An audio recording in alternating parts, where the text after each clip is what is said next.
Sesaat lagi, Sobat RM sekalian, kita akan live Instagram dengan eh, Wali Kota Bogor, Kang Bima Arya. Ya, kita menunggu beliau bergabung. Assalamualaikum warahmatullahi wabarakatuh. Waalaikumsalam warahmatullah. Apa kabar, Pak Wali? Alhamdulillah, baik. Gimana kabarnya? Kabar baik, alhamdulillah. Ini sudah dari tadi saya ngasih pengantar, menjelaskan apa yang saya Ya, kenal tentang Pak Wali Kota. Jadi, apa tadi saya nggak dengar? ya, saya izin buka dulu Pak Wali ya. Ya, mangga, mangga, mangga. Baik. Assalamualaikum warahmatullahi wabarakatuh. Teman-teman, sobat M sekalian, alhamdulillah pada kesempatan sore hari ini kita akan ngobrol santuy tapi serius dengan Bapak Wali Kota Bogor yang terkait dengan the role model ya, role modeling kota di memasuki adaptasi kenormalan baru.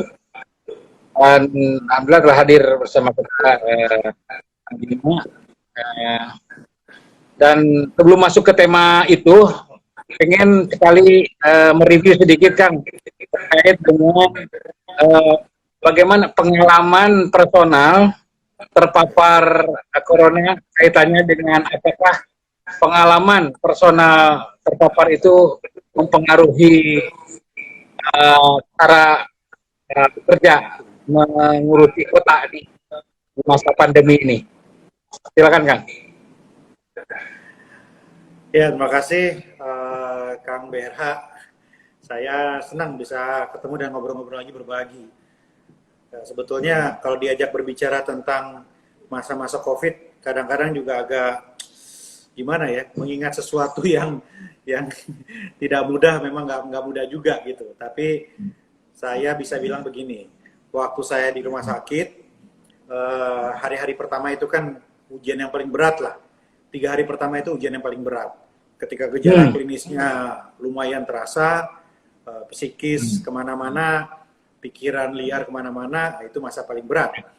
Nah disitulah saya niat, ya Allah kalau diizinkan kembali sehat lagi, saya ingin betul ikhtiar menyelamatkan sebanyak mungkin manusia. Jangan sampai keluarga saya paling enggak itu bisa merasakan seperti yang saya rasakan gitu.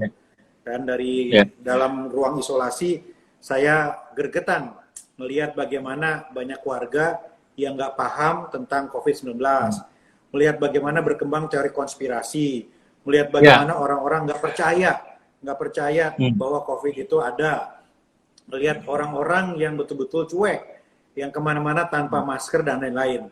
Jadi saya niatkan pokoknya kalau diizinkan sehat, insya Allah saya all out, ikhtiar maksimal untuk melakukan apapun yang saya lakukan sesuai dengan otoritas saya untuk menyelamatkan sebanyak mungkin manusia. Gitu kira-kira, Kang. Jadi sangat banget ya, modal emosi, betapa ya, pengalaman ini tidak ingin dialami orang yang lain, itu mempengaruhi tingkat keseriusan mungkin ya, keseriusan. Sangat. Dan rasa itu bukan hanya di rumah sakit. Ketika pulang ke rumah pun begitu, karena ternyata recovery-nya lama. Saya masih harus tinggal di dalam kamar sendirian, nyuci baju sendiri, ganti spray sendiri, makan juga dijaga jarak segala macam. Jadi menurut saya ini nggak enak banget gitu ya, nggak enak banget. Jadi ketika di rumah pun keinginan itu tambah kuat. Makanya begitu dokter membolehkan saya untuk beraktivitas, ya saya langsung gaspol. Ya walaupun sampai sekarang masih diingetin oleh dokter-dokter, katanya Pak Wali jangan terus semangat, Pak Wali jaga ritme. Nah, ini berusaha saya jaga ya. Walaupun hari ini juga capek juga, mulai dari subuh tadi saya ke stasiun untuk monitor sidak bagaimana penumpukan penumpang di sana. Iya. Oke Kang. Kaitannya, oke lah kita move on sedikit terkait dengan pengalaman yang tidak enak itu. Kita pengen apa sih yang diperlukan oleh seorang pemimpin dalam situasi pandemi seperti ini kan, dalam manajemen kota khususnya kan, Banyak kota-kota juga menghadapi hal serupa. Tapi yang sendiri, sikap jiwa, pikiran, seperti apa yang penting dimiliki oleh seorang pemimpin dalam situasi seperti sekarang? COVID-19 ini ujian kepemimpinan di semua tingkat, Kang. Jadi mulai dari presiden, menteri, gubernur, wali kota, bupati, kepala dinas, camat, lurah, itu diuji semua.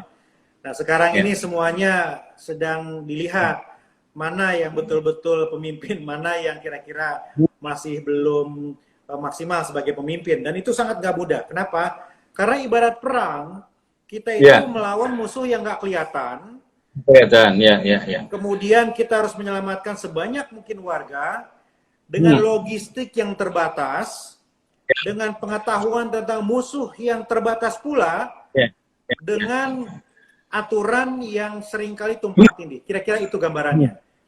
Padahal kata Sun Tzu, kalau kita mau perang, kita harus paham betul secara sempurna anatomi lawan.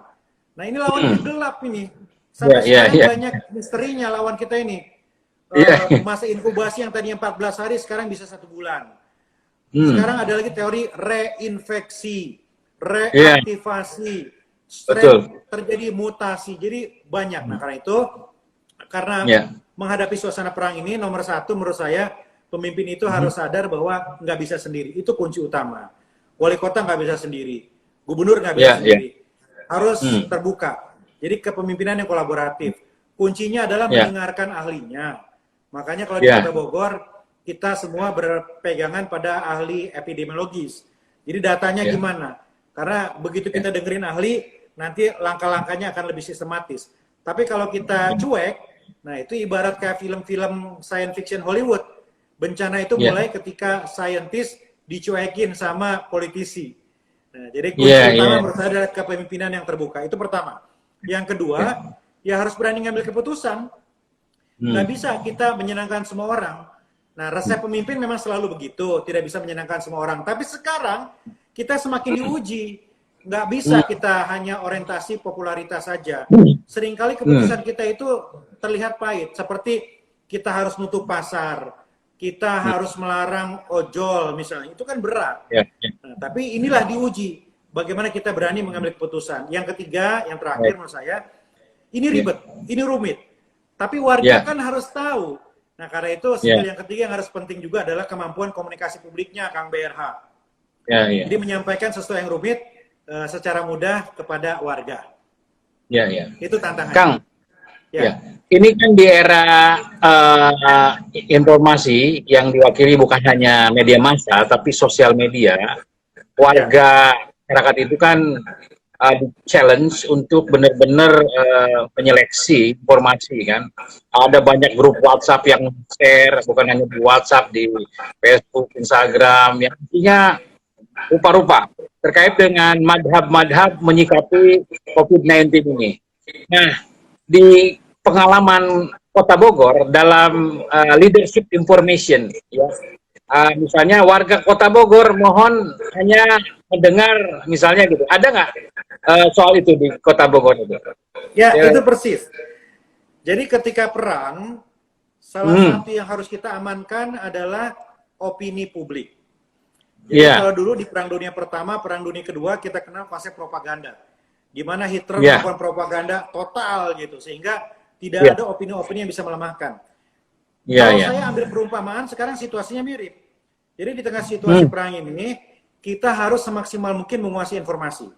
Tidak mungkin kita seperti zaman Perang Dunia atau zaman Orde Baru menguasai satu kanal, nggak mungkin. Tapi paling tidak, fungsi komunikasi publik kita harus maksimal. Caranya bagaimana? Nomor 1, saya selalu briefing tim humas ini rutin. Saya bilang, ini agenda setting kita. 1, kita harus transparan, kita harus terbuka kepada warga kita tentang situasi di Bogor COVID-19. Itu rule number 1. Nomor 2, apa yang kita ingin edukasi kepada publik itu kita sampaikan dengan jelas secara rutin gitu. Nah, nomor 3, saya yakin bahwa kita juga perlu dibantu. Makanya ketika berbicara soal rumah ibadah misalnya, berbicara untuk pembatasan sholat Id, sholat Jumat, kita perlu merangkul ulama-ulama. Ya, sekarang kita mulai aktivasi gereja, masjid, kita perlu bantuan tokoh agama. Jadi semua lini diaktifasi. Jadi corongnya bukan hanya corong pemerintah saja, tetapi semuanya. Dan ini pun penting untuk menghindari adanya hoax, untuk menghindari adanya distorsi informasi, sehingga kita selalu bisa menampilkan informasi yang valid. Dan hari ini kita bukan hanya menyuguhkan informasi aja loh, tetapi sebisa mungkin kita memberikan motivasi dan informasi. Karena banyak banget sekarang kecenderungan rakyat itu down. Tingkat perceraian naik, orang stres tambah banyak, orang yang kelaparan juga Angka meningkat. positif hamil kan? Ya, jadi gimana? Angka positif hamil istri ada. Corona negatif, istri hamil positif. Iya, ini menarik. Tingkat perceraian naik, tapi yang hamil juga naik. Ini juga datanya menarik ya. Nah, Kang, ini terkait dengan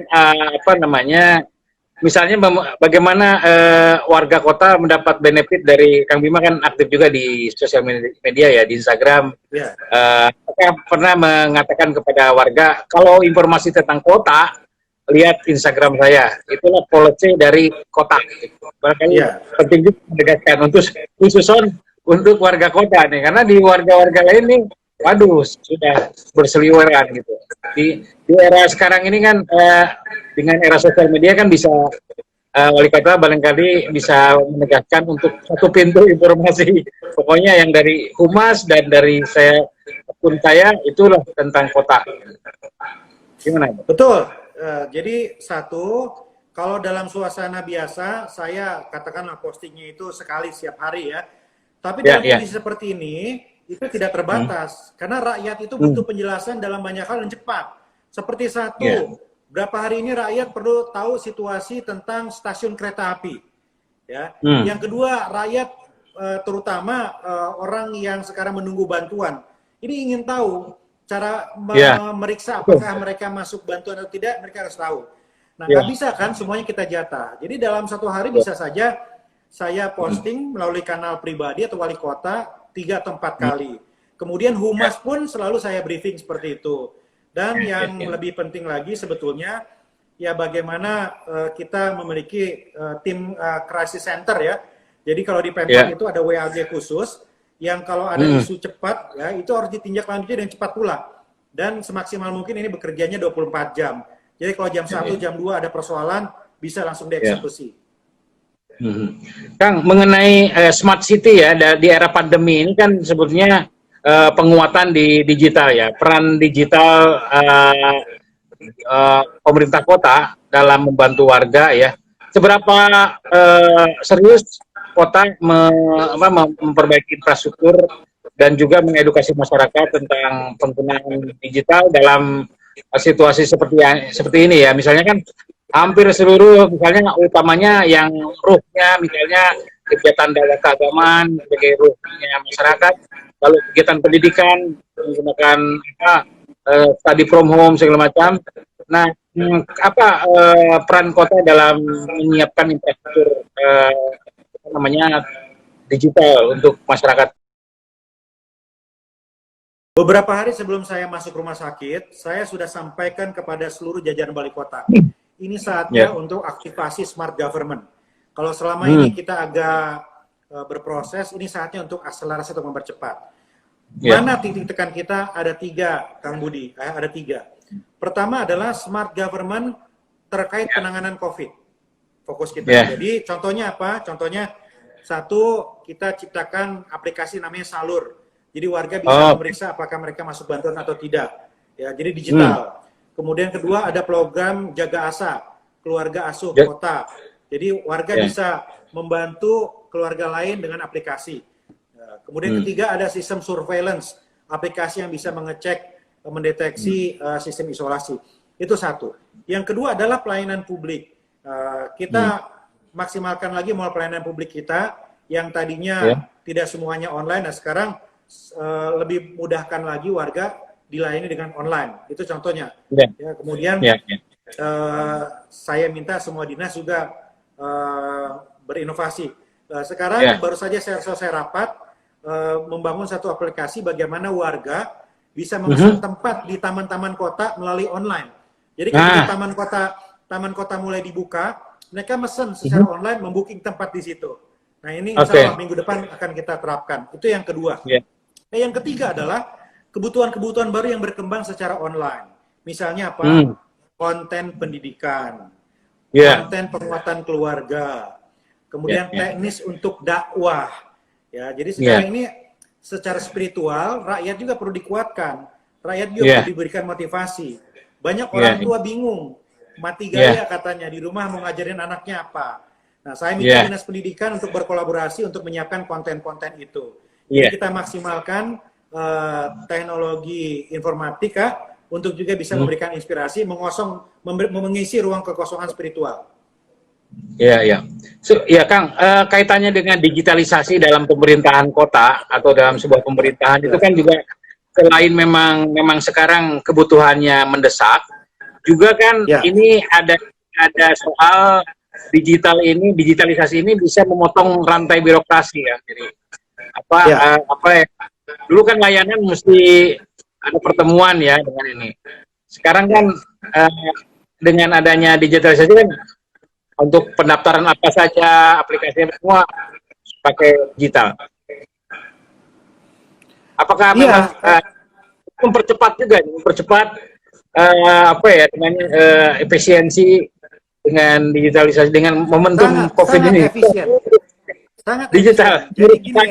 Jadi gini Kang Budi.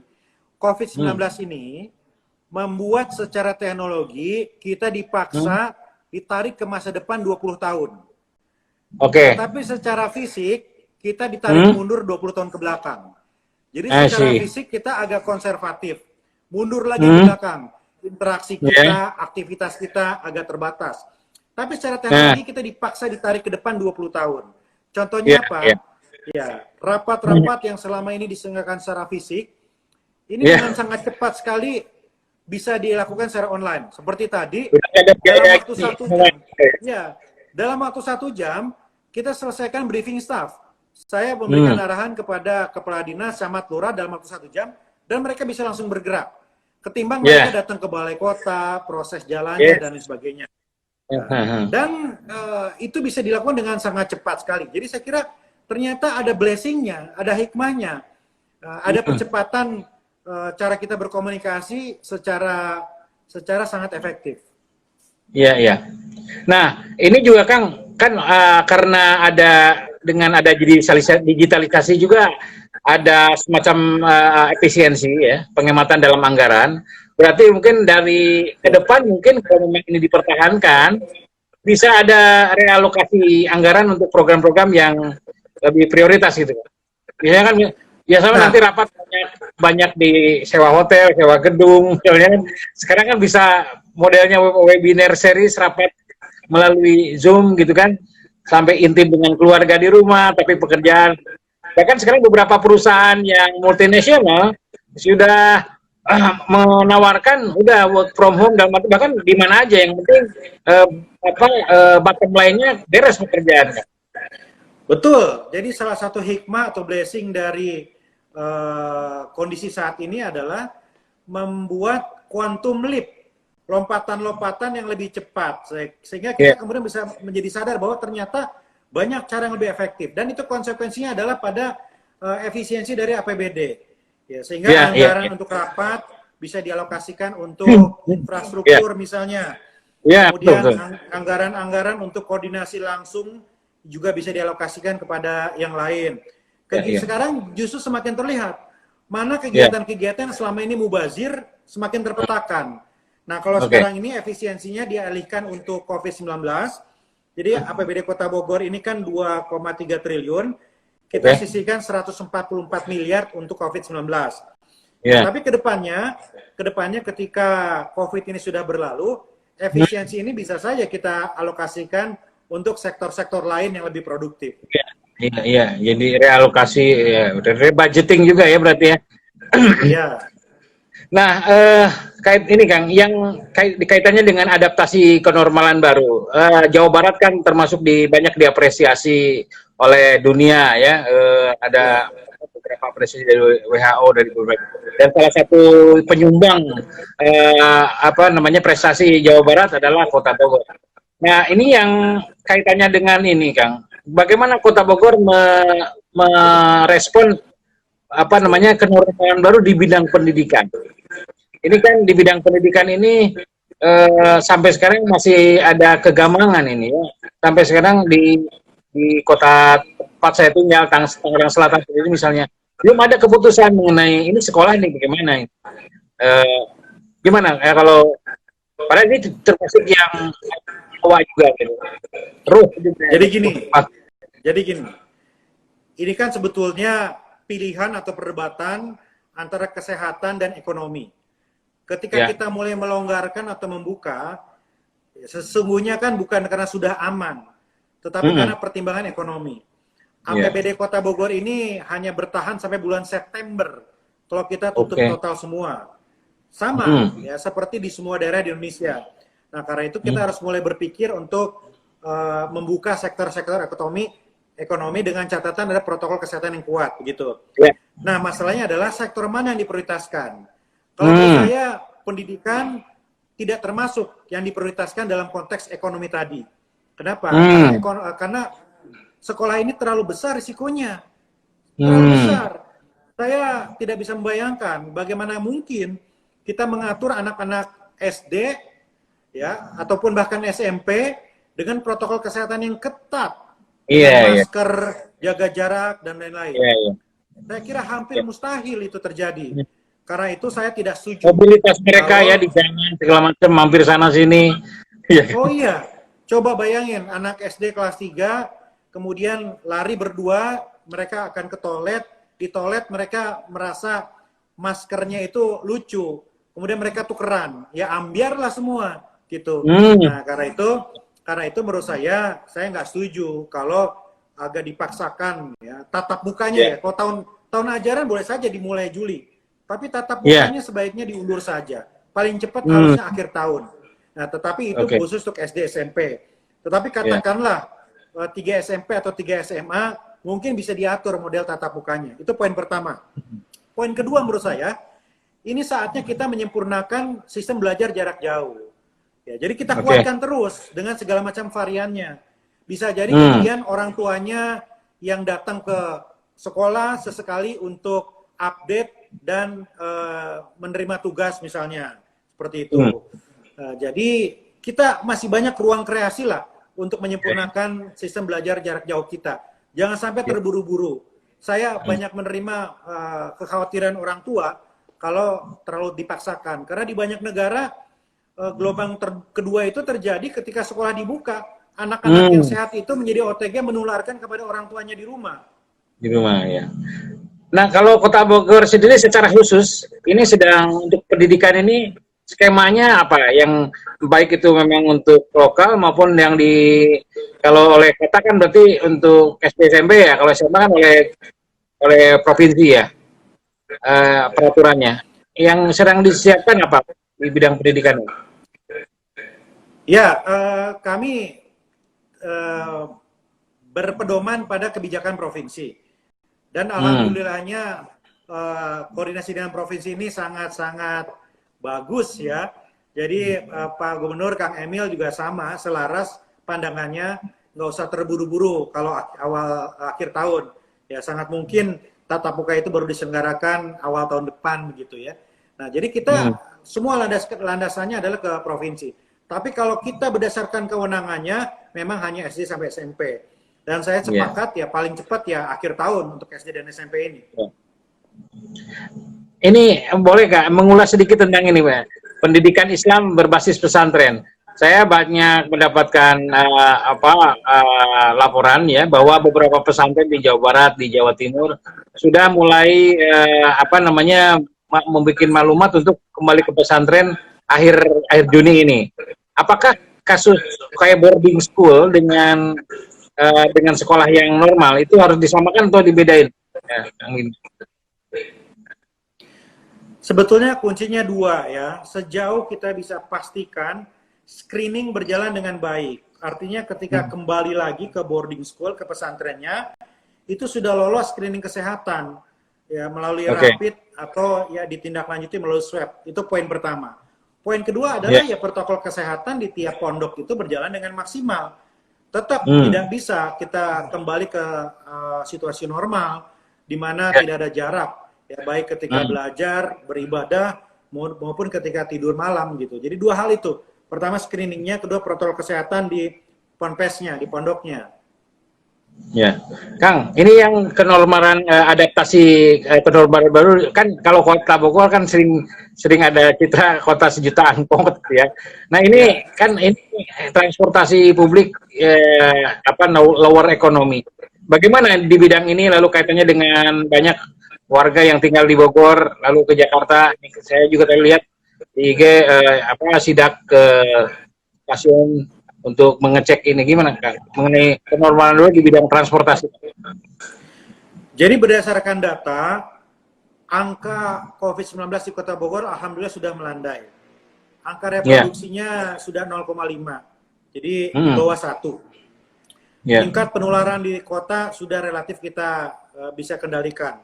Yang bahaya adalah virus yang masuk dari luar kota, dari sekeliling Bogor. Nah, karena itu kita ekstra kerja keras untuk memastikan adanya kontrol ya orang yang keluar masuk Bogor. Yang paling rawan adalah stasiun kereta api. Nah, karena itu tadi kita cek di stasiun kereta memang luar biasa penumpukannya. Dan itu baru 40%. Bisa dibayangkan kalau kantor-kantor di Jakarta sudah buka 100%, itu nanti akan ada ya penumpukan massal. Ya betul-betul seperti sarden di dalam kaleng gitu. Itu usul kami ke Provinsi Jakarta dan kementerian terkait adalah jadwal kerja dari komuters di Jakarta itu diatur. Jadi tidak satu waktu saja, dibagi dua. Jadi ada yang masuk jam 8 dan mungkin ada yang masuk jam 11 atau bahkan jam 1 supaya tidak terpusat semua pagi-pagi. Nah, ini karena Bogor dan Jakarta sering terkoneksi. Dan kita lihat sekarang transportasi yang paling diminati adalah kereta. Karena itu paling murah. Ya, paling murah. Bis sudah mahal. Kendaraan pribadi tidak ada. Nah, jadi kereta lah. Nah, tapi kalau kita tidak kelola, ini bisa menjadi tempat penularan COVID massal di kereta ini. Oke, Kang. Terima kasih banyak nih sharing dengan kita semua. Mudah-mudahan model kota bisa di-apply ke kota-kota lain, karena ini konten kita ini nanti di-share ke seluruh jejaring sosial media dan digital kita.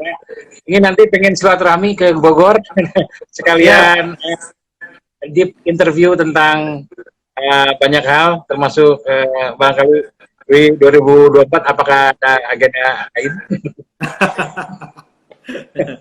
Ya. Atur, terima kasih Kang atas sami-sami. Mangga, atur nun. Sami-sami sehat dan semangat untuk semua. Ya, terima kasih. Assalamualaikum warahmatullahi wabarakatuh. Waalaikumsalam warahmatullahi wabarakatuh.